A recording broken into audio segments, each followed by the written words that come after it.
Assalamualaikum warahmatullahi wabarakatuh.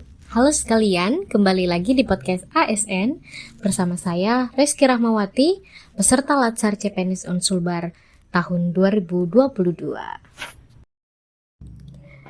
Teman-teman tentunya masih ingat dong apa yang terjadi di akhir tahun 2019 kemarin? Yap, pandemi COVID-19. Pandemi yang bermula di Wuhan, China, dan menyebar hampir ke seluruh dunia ini telah mengantarkan dunia pada sebuah masa revolusioner dengan berpindahnya sebagian kehidupan manusia menuju dunia tanpa batas, yaitu dunia digital. Akibat penularan virus dan langkah pencegahan yang diambil oleh pemerintah dunia, kita dipaksa untuk masuk dan mengikuti segala perkembangan yang ada di dunia ini melalui digital, atau sering kita sebut dengan istilah mendadak digital. Kondisi mendadak digital ini telah mengguncang ekonomi, sosial, dan budaya masyarakat pada abad ke-21. Sebenarnya berbagai berkah dan bencana itu ada dan terjadi di ruang digital silih berganti. Dan ini menghampiri seluruh profesi tak terkecuali aparatur sipil negara atau ASN. Komunikasi yang bersifat serba digital ini menjadikan literasi digital sebagai salah satu kebutuhan wajib di era serba teknologi seperti sekarang. Pertumbuhan ekonomi digital Indonesia diprediksi akan naik mencapai 133 miliar US dollar pada 2030. Namun, Indonesia berdasarkan World Digital Competitiveness Ranking berada pada urutan 56 dari 62 negara di dunia. Dengan kondisi ini, Indonesia terancam hanya menjadi pasar dan dapat kehilangan kesempatan memetik dampak baik dari tren perkembangan teknologi yang ada.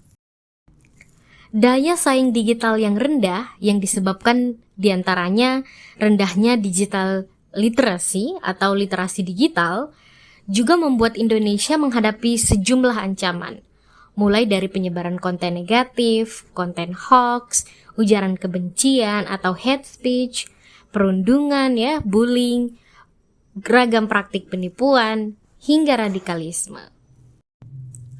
Untuk memperbaiki kondisi ini, Presiden pada rapat terbatas perencanaan transformasi digital akan mengubah cara struktural cara kerja, beraktivitas, berkonsumsi, belajar, bertransaksi, yang sebelumnya luring dengan kontak fisik menjadi lebih banyak ke daring yang akan dihadapi oleh semua lapisan masyarakat, termaksud ASN. ASN sendiri sebenarnya memiliki peluang serta tanggung jawab yang sangat besar sebagai aparatur negara, di mana ASN sebagai anak-anak terbaik bangsa memiliki peran bukan hanya bagi instansi, namun lebih luas bagi Indonesia. Presiden Jokowi juga telah menekankan 5 hal yang perlu menjadi perhatian dalam menangani transformasi digital. Dan literasi digital merupakan kemampuan wajib yang harus dimiliki oleh ASN agar mampu mengikuti dan beradaptasi dengan perubahan transformasi digital yang berlangsung sangat cepat. Pada Latsar CPNS tahun ini, kami peserta Latsar CPNS diberi banyak sekali tugas, baik itu tugas individu maupun tugas kelompok yang bertujuan untuk meningkatkan pemahaman kami terhadap materi yang diberikan. Tugas-tugas yang diberikan sangat menarik karena kami harus menyampaikan ide dan gagasan dalam bentuk digital. Bahkan podcast kali ini merupakan tugas terkait materi Smart ASN yang harus dibuat semenarik dan sekreatif mungkin, di mana artinya tugas-tugas ini merupakan tantangan untuk melihat apakah kami sebagai peserta Latsar itu punya digital skill, digital culture, digital ethics, dan digital safety, serta kreativitas untuk menyampaikan ide dan gagasan sesuai dengan apa yang sudah diajarkan. Menurut saya, Latsar kali ini memiliki banyak keuntungan, karena Latsar ini diisi oleh CPNS-CPNS milenial yang melek media.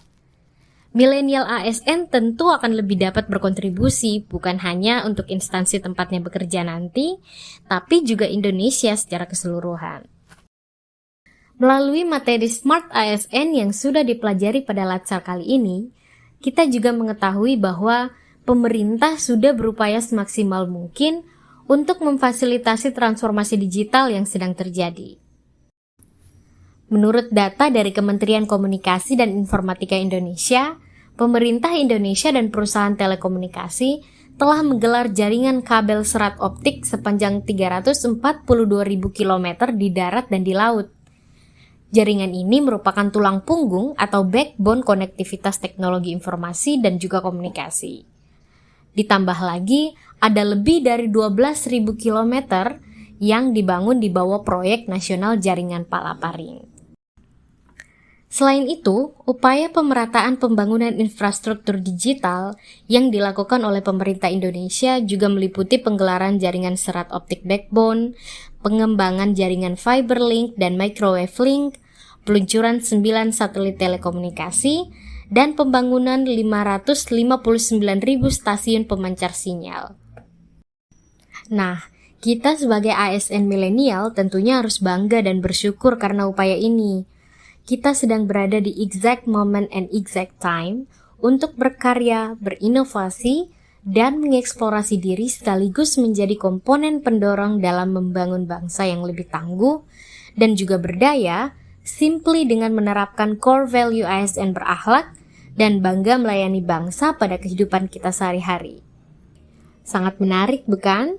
Tentu saja, saya yakin banyak di antara kita CPNS yang sudah tidak sabar nih untuk menjalankan ide-ide kreatifnya. Oke, sekian dulu learning journal saya terkait Smart ASN kali ini. Sampai ketemu di podcast-podcast selanjutnya. Thank you for listening. Assalamualaikum warahmatullahi wabarakatuh.